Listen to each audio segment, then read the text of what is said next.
गुरु प्यारी साध संगत जी, राधा स्वामी जी। साध संगत जी, ये सच्ची साखी हरियाणा के गुड़गांव में एक कंपनी में काम करने वाली एक लड़की की है। ये लड़की हरियाणा के ही एक छोटे से शहर कैथल की रहने वाली थी और इसकी पढ़ाई भी कैथल में ही हुई थी। लड़की और इसके माता पिता सब के सब सत्संगी थे और लड़की के माता पिता ने नामदान ले रखा था। लेकिन लड़की ने अभी नामदान तो नहीं लिया था, पर उसका बाबा जी पर विश्वास उतना ही था जितना विश्वास उसको अपने माँ बाप पर था। लड़की ने सीए की पढ़ाई की थी और पहले ही अटेम्प्ट में बाबा जी की कृपा से पास हो गई थी। साथ संगत जी, सीए की पढ़ाई बहुत कम बच्चे ही पहले अटेम्प्ट में कर पाते हैं। तो जब इसकी सीए पूरी हुई तो गुड़गांव की एक कंपनी से इसको नौकरी के लिए ऑफर किया गया। लड़की चाहती थी कि वो कैथल में रहकर ही नौकरी करे, क्योंकि वो अपने माँ बाप की इकलौती संतान थी और वो अपने माँ बाप को अकेला नहीं छोड़ना चाहती थी। लेकिन कैथल जैसे छोटे शहर में एक अच्छी नौकरी मिलना आसान नहीं था। तो माँ बाप के समझाने पर लड़की ने गुड़गांव वाली नौकरी को एक्सेप्ट कर लिया। और गुड़गांव जाने से पहले लड़की के माँ बाप को थोड़ी चिंता तो हो रही थी, लेकिन उन्हें विश्वास था कि बाबा जी हमेशा उनके अंग संग हैं और उनकी बेटी को कोई दिक्कत नहीं आने देंगे। फिर जिस दिन लड़की ने जाना था तो लड़की के माता पिता खुद अपनी कार में लड़की को गुड़गांव छोड़ने के लिए गए और वहां उसके रहने का प्रबंध उन्होंने गुड़गांव के एक पीजी में करवा दिया। अब लड़की ने गुड़गांव रहकर नौकरी शुरू कर दी और बड़े मन लगाकर अपना काम करने लगी। जैसा कि होता है कि प्राइवेट कंपनियों में प्रेशर बहुत ज़्यादा रहता है, तो इसकी कंपनी का प्रेशर भी इस पर बहुत ज़्यादा था। लेकिन ये अपना काम बड़े ही लगन से करती थी और कंपनी वाले भी इसके काम से बहुत खुश थे। लेकिन काम इतना होता था कि लड़की को वापस पीजी पहुंचने में कई बार रात के 8 बज जाते थे। लेकिन गुड़गांव जैसे बड़े शहर में रात के 8 बजे का माहौल भी पूरा भीड़ भाड़ वाला ही होता है, क्योंकि लगभग हर बड़ी कंपनी के हेड ऑफिस गुड़गांव में है और लाखों एम्प्लॉयज़ बाहर से आकर वहां काम करते हैं। तो 8 बजे जाने में लड़की को कभी कोई परेशानी नहीं होती थी। जब भी काम से लेट होती तो कंपनी अपनी कैब में लड़की को और बाकी एम्प्लॉयज़ को घर छोड़ती थी। एक बार मार्च का महीना चल रहा था और जैसा कि आप जानते हैं कि 31 मार्च तक फाइनेंशियल ईयर क्लोज करना पड़ता है, इसलिए हर कंपनी के अकाउंट डिपार्टमेंट पर बहुत ज़्यादा प्रेशर इसी महीने में होता है, क्योंकि इस महीने में बहुत से टैक्स से रिलेटेड काम पूरे करने होते हैं।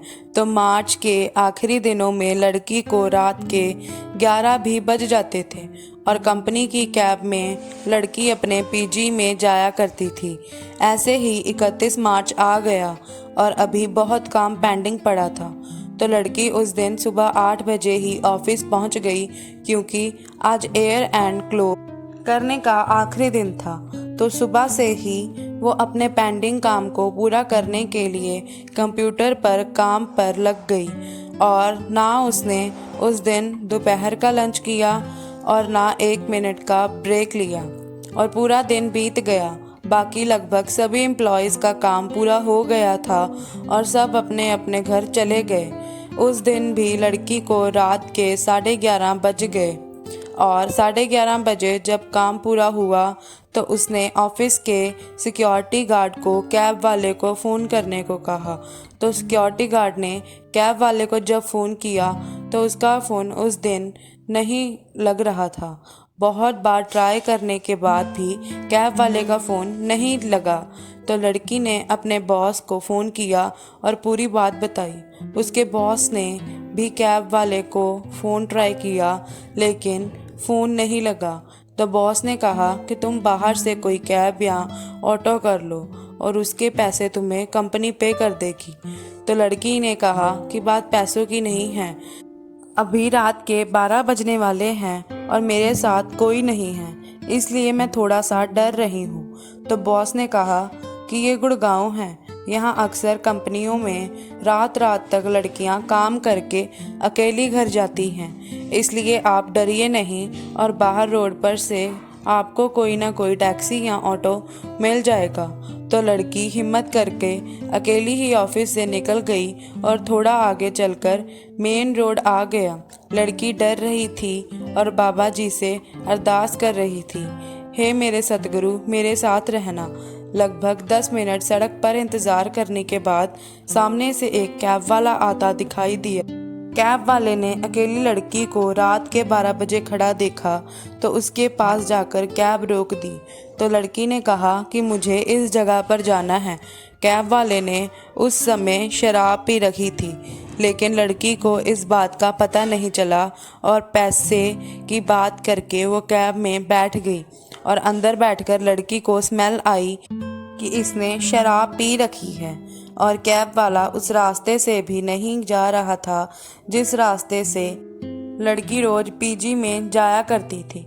तो लड़की ने जब देखा कि ये रोड तो कोई दूसरी रोड है तो लड़की ने कहा कि आप मुझे यहीं उतार दो। तो कैब वाले ने गाड़ी रोक दी और पीछे मुड़कर लड़की को समझाने लगा कि आप यहाँ सुनसान में कहाँ उतरोगे, मैं आपको आपके पीजी तक छोड़ देता हूँ।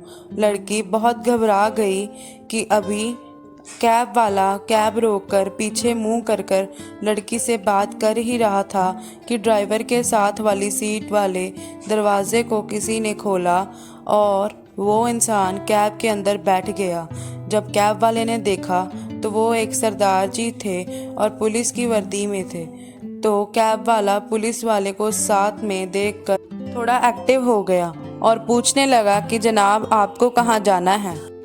तो पुलिस वाले सरदार जी ने पूछा कि तू किस तरफ जा रहा है।